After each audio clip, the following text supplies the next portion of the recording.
Inside the little-known world of airplane repossessions, a team of repossession experts track down a plane that's been a moving target. They have to work fast before it disappears. The airplane's gone. Now it's a race to find the plane. Who took all my frickin' charts? Before it vanishes forever. 10 X-ray runway 7, hold, correction, runway 10, hold short, runway 7, abatement 10.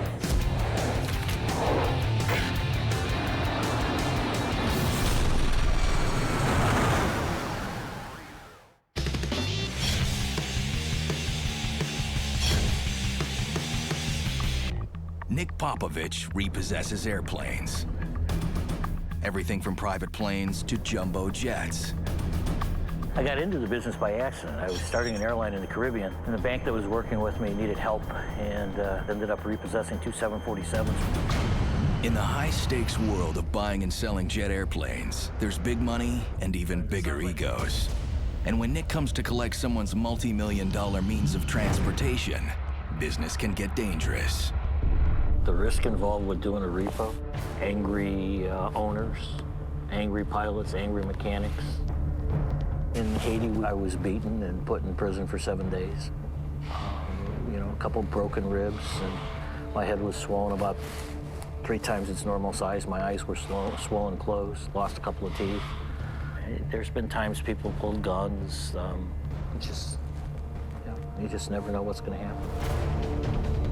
But I think that's what draws me to it, is the adrenaline and the excitement and the pressure and trying to outsmart somebody. Okay, what am I repoing this time? With 1,500 repos in the last 3 decades, Oh, don't worry about it, we'll find it. and with a network of 105 people working around the world, including mechanics, spotters, and pilots, he's the best in the business. It all starts when a client asks Nick for his special brand of help. Hey, Karen? Yeah. Let's get everybody together in 15 minutes. Sure. We got alerted about an airplane that was in a troubled situation, and it's been moving quite a bit. My client has finally decided to pull the trigger, and he wants us to grab it. The plane being repoed is a Gulfstream G200. The Gulfstream G200, an 8 to 10 passenger mid-size luxury jet powered by 2 turbofan engines. It can fly at a maximum altitude of 45,000 feet, traveling at a speed of 540 miles per hour. Top value new, $22 million. As his strike team gathers, Nick is already formulating a strategy for this recovery. All right, it's a go on the G200 repo. Levon, if you and Amber can put together power of attorney, the affidavit of default. Do you want us to start the book? Start the book. Amber and I are going to work on putting together the repo book. And what that is just compiling a bunch of information to make the repo, well, we hope the repo goes smoothly. And then we need to find a G200 crew. And it'll probably be a Friday launch, Friday return at this point. Gabby, I need you to get the cheat sheet ready with the police department. Dig up the number for the airport manager. Amber, would you go online, get the emergency medical hospitals and all that stuff, get the maps? Karen, I'll let you go ahead and get contract fuel set up. And I think that's it for right now. If you guys can get started on that. Okay. Great. We'll make this priority. We put together a great team. There's so much to do when you repo an airplane, there's no way it could happen without the entire team working together. Hey, Jeff, it's Karen from Sage-Popovich. How are you doing? Karen Keat is working on the logistics of the pilots. We have a repo going on a G200. She's working on all the logistics of moving the airplanes, both airplanes, our airplane with our crew, and then the crew to pick up the other airplane and getting it back to Gary where we're going to store the airplane. Gabby, her assistant, is helping her. She's doing fuel purchases and getting all that ready for us so that we don't have any delays once we're on the ground. Amber and Levon are handling the legal end. They're handling the paperwork, getting all that in order so that we have all our legal documents with us when we're down there in case we get questioned. I'll look forward to hearing from you. Thanks, Jeff. Bye. That was easy. Here, so get fuel prices for both of them. Okay. Make sure they take contract fuel. At this stage, potential issue is we lose the airplanes. It goes somewhere we can't find it. There isn't anything in aviation that is rock solid. Everything is subject to change at any given time. First thing we gotta do is find this G200. Last we heard it was down in Opelika, which is in the Miami area, so I've called a spotter that we have down in Boca. Kelly, I asked Kelly to get out there and see if it's still there.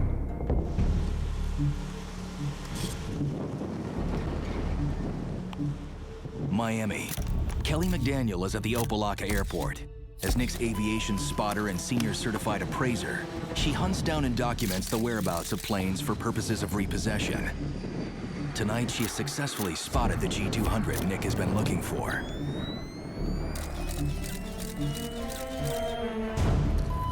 Because airport security won't let her stay on the property overnight, Kelly leaves, calls Nick to confirm the plane's location, and plans to return in the morning.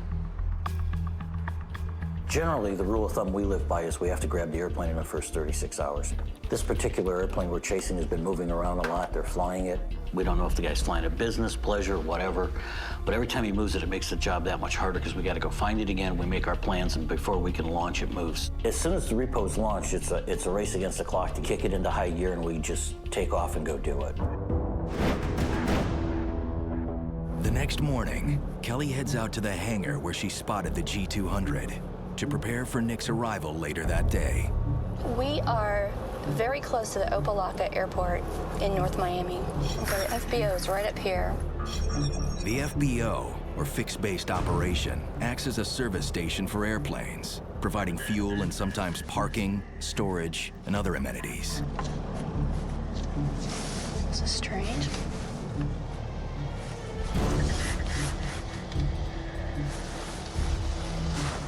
I don't see the airplane.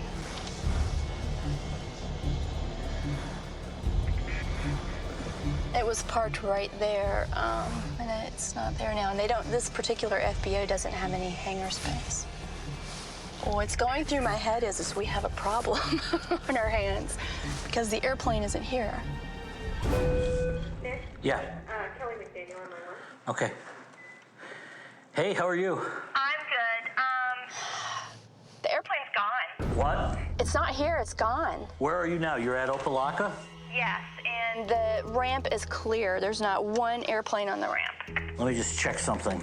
Nick uses custom-designed and carefully guarded proprietary software to track down the whereabouts of planes. Kelly, they haven't filed a flight plan, so it's got to be local. Well, they must have did a VFR flight somewhere. VFR, visual flight rules, it's part of the FAA regulations, allows a pilot to fly when he has line of sight without filing a flight plan.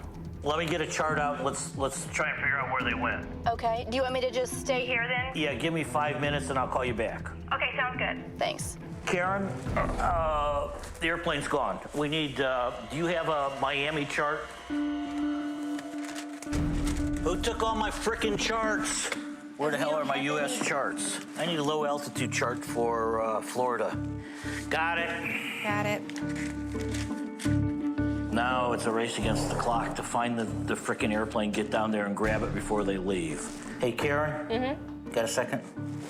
The airplane's not in Opa-locka. They're VFR, so I don't think they went more than 100 miles. So this is our circle. Well, once an airplane moves, it just adds another level of difficulty because now all of a sudden we have no idea where it is. We have to start our search all over again, and the clock's been ticking. Maybe Palm Beach Gardens. You know what? Call Virginia down in Marathon. Okay. See if they're there. Okay. That makes the most sense. Amber, call Key West.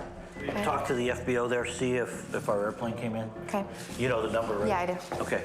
Hey, Julie, it's Karen from Sage-Popovich. Can you tell me if you have a Gulfstream 200 out there this afternoon, VFR? Okay. Okay, no problem. I appreciate it. Thanks. Bye. Nick, no on Marathon. No Marathon. Nick's running out of time. He knows if he doesn't Okay. find it quickly, he may never find Go it. for Key West. Okay. I can't go here, it's too small. We know it's not at Fort Lauderdale. We know it's not at Boca.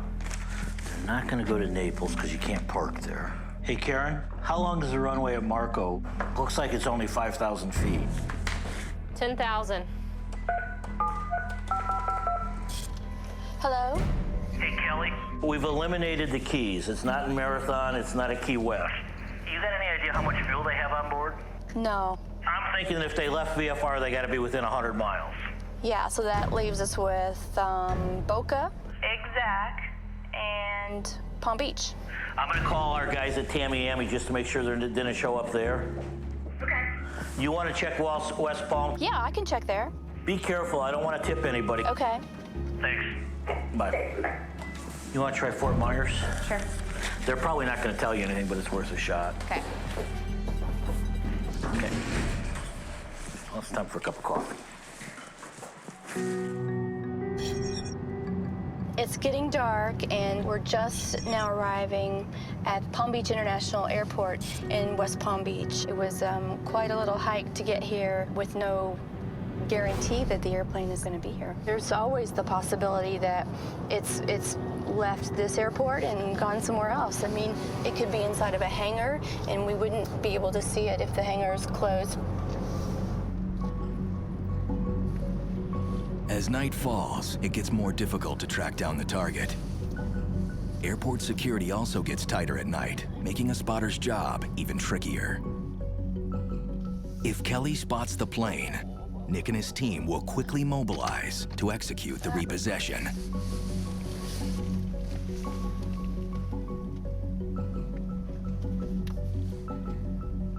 There it is. There's the airplane right there.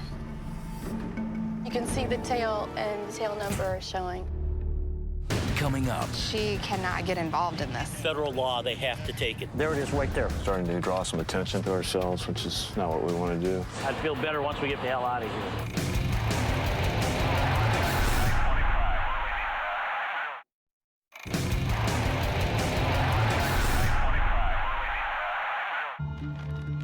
Repossession pro Nick Popovich is hot on the trail of a constantly moving Gulfstream G200.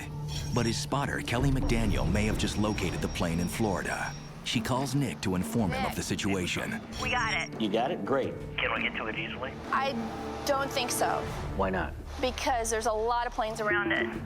Okay, do me a favor. Shoot some pictures of it. Email them up to me. Let me think about this, and we'll jump on the airplane and come on down. While Kelly's on the phone, a security van drives by. If they stop, she could be questioned. The owners could be notified, and it could be the end of the repo. Okay, sounds good. Thanks, Kelly. Great job. Thanks, Nick. Bye. Well, that was close. Those guys, security guys were driving by, and I just waved at them and acted like I know them, so. I'm gonna drive around to the other side of the hangar and see if it's possible to get a better view of the airplane. I think he had hoped to be able to just pull his plane up right next to it, but that's not gonna happen. Can't really see that. Security guy. Oh yeah, he's watching. Kelly calls it a night and contacts Nick one more time to confirm tomorrow's schedule. Even though the plane has been located and seems secure, Nick always covers his bases, preparing for the worst-case scenario. Past experience has shown Nick that anything can go wrong in any repo. You start thinking, what's the range on the airplane? And you draw a circle on the map and you go, okay, where would I go? What would I do? There's a number of things that could happen once they leave the country. They could go to a jurisdiction where we just can't get it, especially some of the islands in South America. You can buy protection. They just won't let the airplane out no matter what. In the past, we've had airplanes disappear when we were looking for them, and all of a sudden we found them abandoned on drug strips. They were used for flying some drugs. And guy made enough money, he just left the airplane. And we had to go collect it. They could take it there and dismantle it for parts. They can do anything they want. Who knows? We got to hit the ground running in the morning. Got about 4 or 5 hours to get some sleep, and then we got to get started. Yeah, we're going to get this airplane. The drive from Nick's home in Valparaiso to his hangar in Gary is about 25 miles.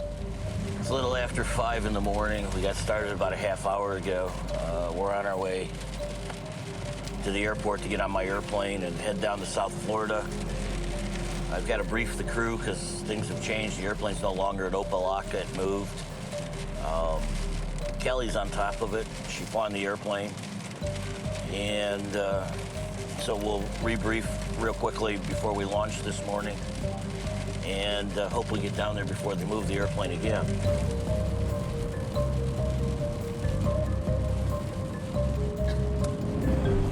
Hey, Curly. You're looking good, sir. How are you? Good to see you. man. How you been? All right, how about you? Hey, Bob, Nick Popovich. Nice to meet you. We'll do a quick briefing and then we'll get out of here. A couple changes. Airplane's no longer in Opelika, it's up at West Palm. What I hope to do is grab the airplane, either taxi it or tow it over to. We'll fuel it and pre-flight it there, and then we'll get out of town as soon as we can. Emergency contacts, numbers for everybody just in case we get separated. I don't expect any problems if we get there early enough. So hopefully we get there before they leave again. From the minute you hear the gear go down on approach, you're 100% focused on what you have to do. You're 100% focused on the dangers involved, and you're thinking about everything that go wrong, and you're just going through your checklist to make sure you've planned it all right.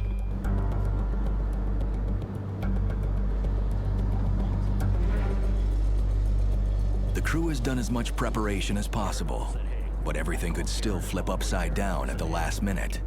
If the repo fails, Nick will have lost a lot of money, having flown his whole crew to Florida for nothing.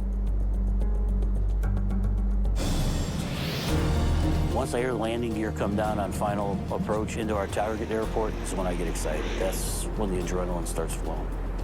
Nose them up over here. Okay, that'd be great.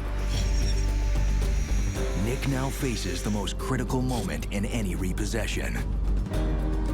Once he is able to get the plane and post a notice on it, he then has legal possession of the aircraft. Darling, how are you? Good to see you. See you. Everything okay? Amber, you got the local police to call for an incident report? Okay. Yeah, all right, let's go inside. Let's do it. Yeah, you got a straight shot out of there. I wonder if it's locked. The first thing that needs to happen is filing an incident report with the police. But already there's a problem. We're heading over to the aircraft right now. All we need is an incident number, date, time stamped. We have power of attorney, we have all the paperwork for it. She cannot get involved in this. Federal law, they have to take it. They're in charge of the airport. By federal law, you have to take an incident report. She needs the statement of the federal law. I need to talk to her supervisor. Let me have... One moment. Hello, we're standing in the parking lot. We're getting ready to go over and repossess an airplane. All right. And what is he gonna do? Bye. We have a dispatcher at the Sheriff's Department that has probably never had an aircraft repossessed. She's sending a deputy out, which is, I don't know what he's gonna know or not know, but we're gonna leave Amber behind to deal with him. We're gonna go repossess the airplane. I'll worry about the incident report later. A waiting van transports the repo crew across the tarmac toward the target plane. Go left and just keep going down the ramp, okay, till we tell you to stop. Just keep going. Where's the airplane, Kelly? It's gonna be, just keep going. Keep going. He's gonna go all the way past. All the way past. All the way past. Okay, keep going. There it is. There it is, right there. Right there. He's all right. Okay. It's now or never. If Nick doesn't quickly get the repo sticker on the plane before someone sees him, it's all over. Go ahead, Jeff, fire her up. Coming up. We're not out of the woods yet, guys. Bad news. Sliding around on our right. First thing that goes through your mind is the safety of the crew.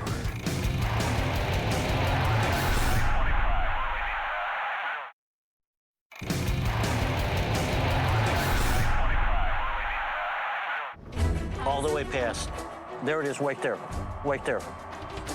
Nick Popovich has been hired to repossess a Gulfstream G200. After a lot of work tracking it down, he's now within a few yards of grabbing it. Nick needs to quickly put the repo notice on the plane and get his crew in the cockpit. Once that happens, the plane is legally in his possession.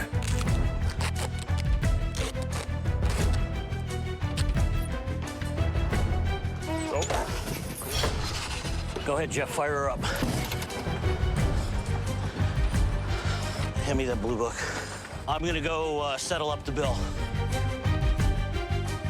Before he can take a plane, Nick has to pay all outstanding storage and maintenance expenses to the FBO. As Nick settles the bill, the crew begins inspecting the repoed plane to make sure it's actually airworthy. Now looking for life vests, make sure all the safety equipment's on here.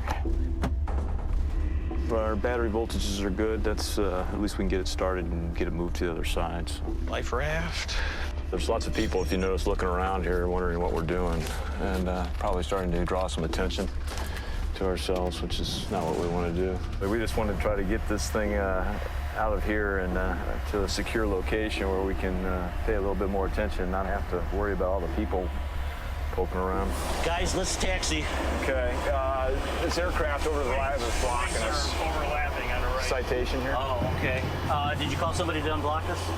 No, I thought you guys did. I thought that's what you were doing. Why don't you ask to get us out of here? Every second of every delay that keeps Nick on the ground endangers the repo. I feel like we're 85% of the way there. I'd feel better once we get pushed back and get the hell out of here. Okay, thank you. Hey, Jeff, they're moving the citation. You want to go ahead and fire up? Okay. I'm going to start the right engine while you're getting the door, Bob.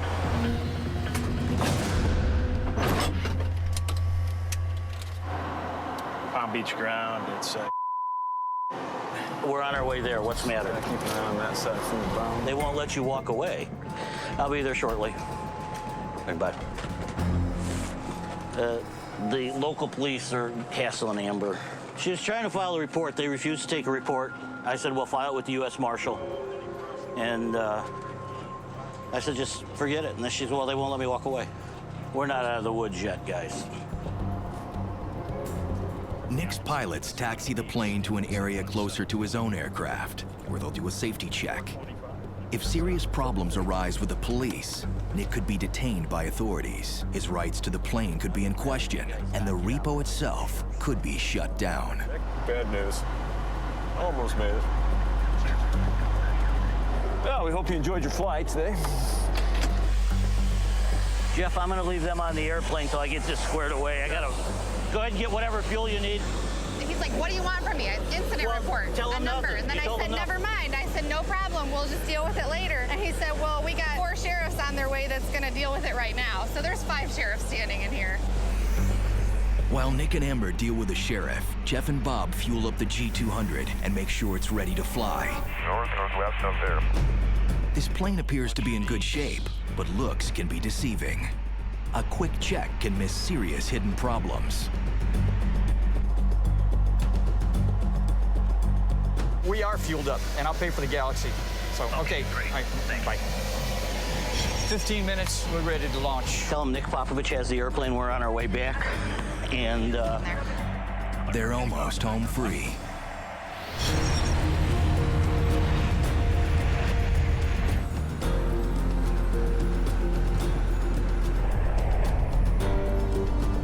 Nick's plane takes off a few minutes after the repoed plane leaves. oh, yeah, they are pissed. The PD was like, how'd you get on the airfield? Suddenly, at 17,000 feet, the repoed plane has a problem. There's a strong vibration in the right engine. 300 knots, Jim, and accelerating. Back on Nick's plane, the crew are in contact with the repo pilots, waiting for an assessment of the seriousness of the problem. First thing that goes through your mind is the safety of the crew. Second thing is nature of the emergency. How severe is it? Do they have to divert?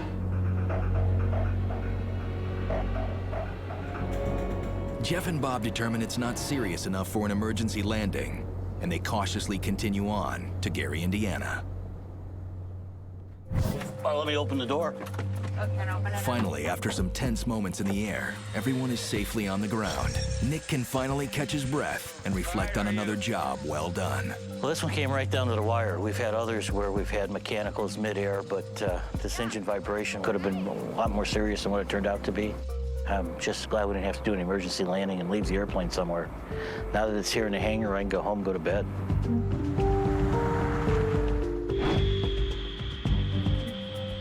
Later, Nick's team will do a complete inventory of the repoed plane.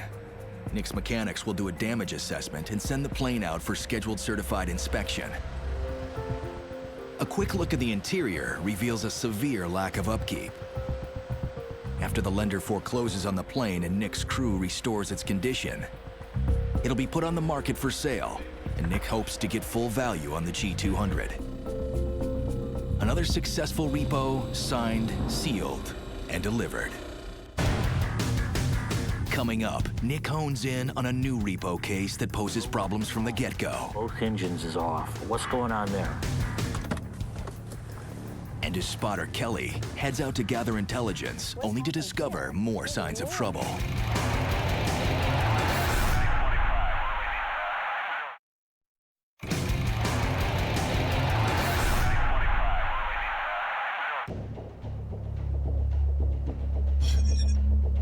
A cold front stretching from the Midwest to the southeastern seaboard has delayed air travel across the country, but has done little to slow down Nick Popovich's airplane repossession business. All right, this Lear 31 that we inspected, a month ago, has become now a go-get aircraft. Gabby, we need crew, need 31A drivers. Karen, we'll need a standard repo book. Okay. We've got a Lear 31 that kind of been monitoring for a client, and we suspect that they're going to call us anytime now to go pick it up. And I'm just getting ready. I'm making my notes about what we need to do and what we're going to need. And, it's been a while since we've operated a Lear 31. We probably haven't operated one in 6 years. The Learjet 31A, a twin-engine powered jet capable of carrying 6 to 8 passengers. It has a maximum altitude of 51,000 feet and can fly at a speed of 529 miles per hour. Top value new, $6.5 million. It doesn't look like it's in too bad a shape. Of course, this was, under the guise of a standard inspection. But it hasn't flown in 12 months. It hasn't flown in 3 months because you got the 3, 6, and 12 month. The airplane is in maintenance. It's just like a car that goes in for oil, and they go in for different services at 2,600 miles or 7,000 miles. But of course, it's more costly than a car. Yeah, the 3 and 600 hour are due, the 1,200 and the 2,400 hour are coming due. With service past due on this plane, Nick must get the FAA to issue a special permit allowing it to fly from its current location back to Indiana. As his team prepares the repo book, they'll also check to see if there are any outstanding liens, claims, or bills against the aircraft. Of course, I don't think we can move that quick because of the lien status, but maybe those liens have been cleared, I don't know. Do a lien search and title search, and let's see what happens. See everybody in a little bit.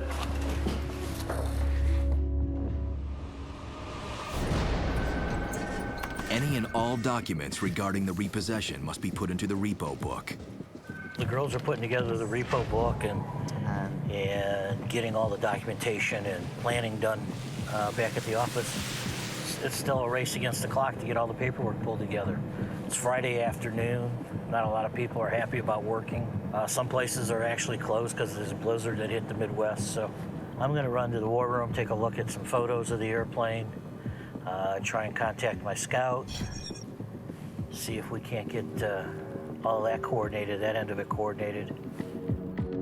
Hey, Kelly, it's me. Got your photos.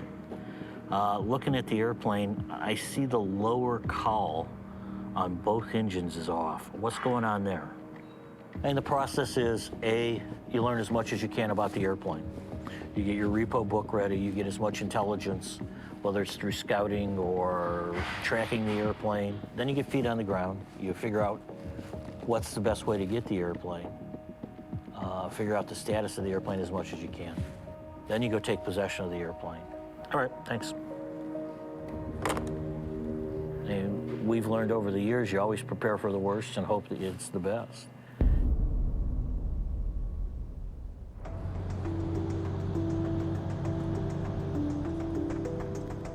Kelly McDaniel is in Florida. As an aviation spotter, she finds planes for Nick Popovich. A few days ago, she located the Lear 31A and is now returning to Stuart, Florida. A couple days ago, I found the airplane. So tonight, I'm gonna go back to Stuart, make sure it's still there, and report back to Nick. And when I saw it the other day, I took a few photos and I sent them to Nick and was a little concerned about the engine cowlings because they were off. So, there might be a question as to the airworthiness, if the engines were being worked on or exactly what was happening there. I'm gonna try to find it tonight, and hopefully it won't take a long time. Okay, let me go see if anybody's up there.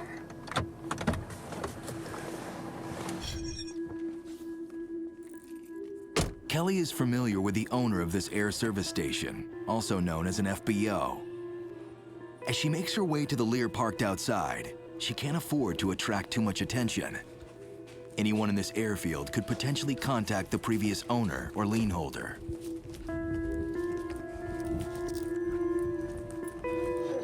Well, there it is. There's the airplane.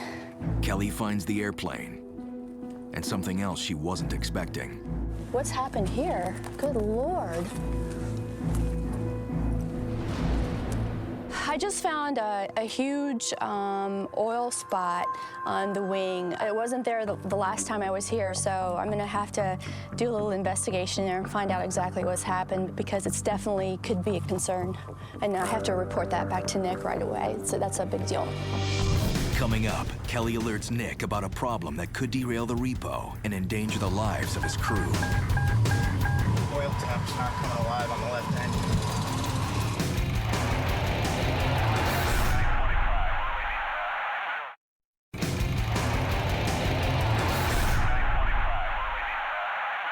Nick's local spotter, Kelly McDaniel, has located the target Learjet. There's the airplane. And also a problem she wasn't expecting. What's happened here? Good Lord. An oil leak. Kelly goes back inside the FBO and returns after finding a cooperative mechanic who can remove the engine cover. This will allow them to hopefully spot the cause of the leak. An engine leak could be a symptom of many problems. And if the leak is not addressed, it could lead to complete engine failure, or worse. The issue right now is that there could be a seal that's gone bad. We just don't know. We don't know exactly what's caused this huge oil spot to be on the wing, but because of the cold weather, it might have affected a seal within the engine. So we're gonna do a little further investigation so that I can call Nick back and tell him what I found, because this definitely could postpone this recovery.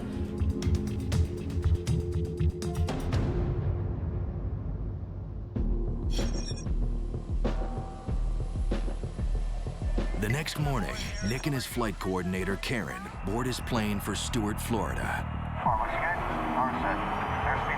Nick was advised last night of a severe oil leak on the Learjet targeted for repo. Determined to repo the plane today, Nick decides he'll go there himself to make sure it's done right. I want to get down there and see this oil leak firsthand. Oil leaks can be caused by any number of things in an engine. Some of them would be no-go items, which means we'd have to leave the airplane. Now that we have an idea that there may be any mechanical issue with oil, our mechanic will be down there. He's a really skilled guy. Well, this morning the report that we have oil on the wing, it's a little disturbing to me. I'm nervous on every one. You just never know what to expect, and never know who you're dealing with. You still have that question in your mind when you get on the ground: is it going to be a peaceful type of thing, or is it going to be a little bit more dangerous? We've got an airplane that hasn't flown in a while that we know it may have some problems. We've got liens on the airplanes we've got to deal with. We don't know that this airplane's even going to start. So, right now it's what could go wrong is just about anything you can think of. This morning, I'm en route to the Stewart Airport to check on the Lear 31 that we're going to hopefully recover today. I spoke with Nick earlier, briefed him again on what we found last night, and I spoke with our mechanic. Hey, guys. Kelly arrives at the Stewart Jet Center ahead of Nick. She meets with Mike Connolly, a head mechanic, and Jack Hetherington, the owner of the FBO, who's been housing and servicing the plane without payment. They do a preliminary inspection and wait for Nick out on the airfield. Failure zone over Bob Raptor, turn left to heading on 14, so I'm going to back you out for a 5-mile final. Cars aisle, stand by. Roger,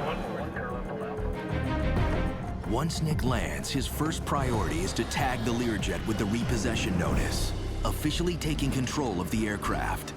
After that, he wants to check the engine leak and evaluate the plane. With the Lear past due on service, Nick must prove to the FAA that the plane is safe and airworthy in order to get a special permit to ferry it back to his home base in Gary, Indiana. Right now, Our next step is to run the engines. We're gonna see if we can figure out what that oil leak was, whether it was just due to temperature change or if there's an issue. Once we run the engines, then we're gonna turn on all the systems, see what else is a problem, if any. If not, we're gonna get a crew here, get a ferry permit, and get out. On this repo, Nick has full support of the FBO because he will pay any outstanding debts before taking the plane. Well, we're about to go taxi the aircraft, make sure everything's functioning properly, the nose wheel steering system's working, the engines are working properly, making full power, and just do any other functional checks that we can't do in this stationary position. Jack and his mechanic will put the engine systems and avionics through a rigorous test. Unlike a car, if there's an oil leak and this airplane breaks down at 30,000 feet, it could mean life or death. The engines on this Lear have not run for more than 3 months. The inactivity and cold weather tend to cause problems for seals, gauges, and most working parts.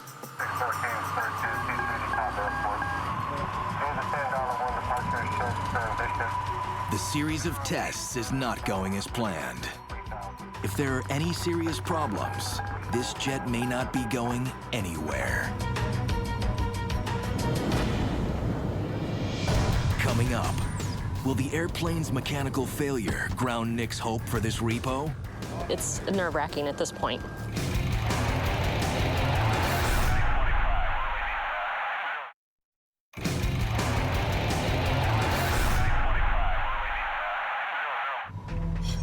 Nick and his team have narrowed in on a Learjet in Florida, hoping to repo it as quickly as possible. But a substantial oil leak from the plane has forced them to conduct a series of tests before flying it out. As the Learjet taxis back to the hangar, Nick anxiously awaits the verdict from his mechanic. We fueled it, no fuel leaks. There's no hydraulic leaks. We had the oil leak. We took it out, run the engine up. That reset the seal. It hasn't leaked in 2 hours now, so it looks like we got that situation taken care of. That's from the run-up. Engines were good, no problem. We haven't seen evidence of the leak. Then I say we go. Mike and Jack from the FBO, the manager here, have worked their magic on this engine. We just ran them. They're dry. We sealed them up. We're gonna get out of here. The ferry permit's been applied for. They are seeking one, IFR, no restrictions. We'll see what happens probably in the next hour or so. Before Nick can give the final go-ahead to his crew, he has to take care of one last thing. Even though the Lear appears airworthy, Nick must still obtain a ferry permit. A ferry permit is approval from the FAA that allows a special one-time-only flight for the purpose of maintenance and storage to a plane that is otherwise not deemed airworthy. FAA's out to lunch right now, duty PMI, so I left my phone number for him to call me back. Getting the FAA to respond is another issue. Just can't get a hold of anybody in the Fort Lauderdale office. We've got about an hour remaining in the day in order to pull a ferry permit, so we're really under the gun now from a timing standpoint, or if not, we'll have to wait till tomorrow to get a ferry permit. If we don't get the FAA, I'm gonna call this DAR, have him come out. A DAR, or Designated Airworthiness Representative, is a private individual with authority from the FAA to inspect and evaluate planes. They can also issue special flight permits. No, we've done a repossession and we're moving the airplane, and we'll do either a public or private sale in accordance with the UCC. But before Nick reaches the DAR, he receives a call that threatens to block the repo. All right, somebody will be in touch with you. We know that there's a lien filed here locally. If you'll send me that, we certainly will answer all your questions and make sure that you get noticed. Okay, great. Thanks, bye. The other lien holder. Oh, really? Saying we can't move the airplane. It's too bad we got the airplane. Oh, wow. Nick got a phone call while we were in the conference room. It looks like one of either the attorneys for the owners or some type of counsel is on the phone saying that we can't move the aircraft. The airplane actually is ready to go. A couple minor glitches, but nothing that'll stop us from going. Now I got some attorney from South Florida telling me we can't go anywhere because his client may have a lien on the airplane, and everyone's heightened now. Everybody's aware. There's people standing out everywhere you'll see, looking, making sure.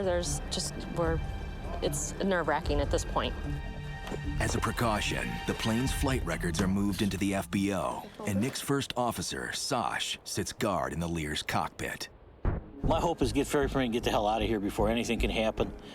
Always on these, no matter how well it looks like it's going and how stable things are, the next phone call, the next guy that walks through the door could be an issue. I got a Lear 31 sitting at Stewart. I need to get a ferry permit. We just repossessed it. It's behind on an A and B check. It's a precision jet. Nick is finally able to track down a DAR. He hopes to move fast to avoid any potential conflict with a lien holder, should he show up. Okay, we got a DAR be here. But as he and the others prep the books for the DAR's arrival, it becomes clear it might take longer than expected. Did that tell you like the record of the... I got a crew on payroll.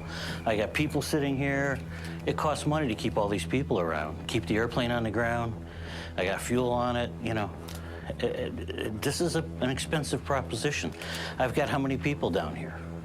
3, 5, 7, 8. I got 10 people involved in this. If they overnight, there's $2,000 in hotel rooms. I mean, it's not cheap. It's an expensive proposition, so we need to get and go. The Lear pilots arrive and are forced to wait. Hours tick by. And at last, the DAR arrives. And so this is current as of 1/1/2010. That's time since overhaul, yeah. Here's these signed for you by our A&P.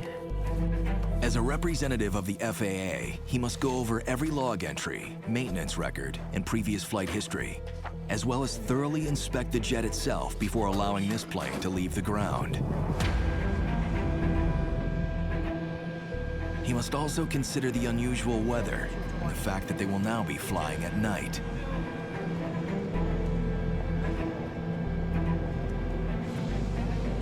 Luckily, the plane and its records are in great shape, and the DAR signs off on the permits at last. I'll give you a call. Thank you. I appreciate it. I owe you. Got a DAR, a designated airworthiness representative from the FAA to come out, go through the records, do an inspection of the airplane. We proved to him the airplane was really a good airplane, ready to fly, just missed an inspection by a little bit. He issued a ferry permit for us. That's them taxiing out now, and we're out of here. So we'll be home tonight with our airplane. This certainly was a tough one. We had just about every problem you could imagine. We had engine problems and oil leaks. We had logbook issues. Last minute, we had to get a DAR because the FAA went home before they issued our ferry permit. Add to that, we had the lien holders chasing us, trying to stop us from taking the airplane. Fortunately, we had a great FBO to work with. Jack's been great, helped us out here.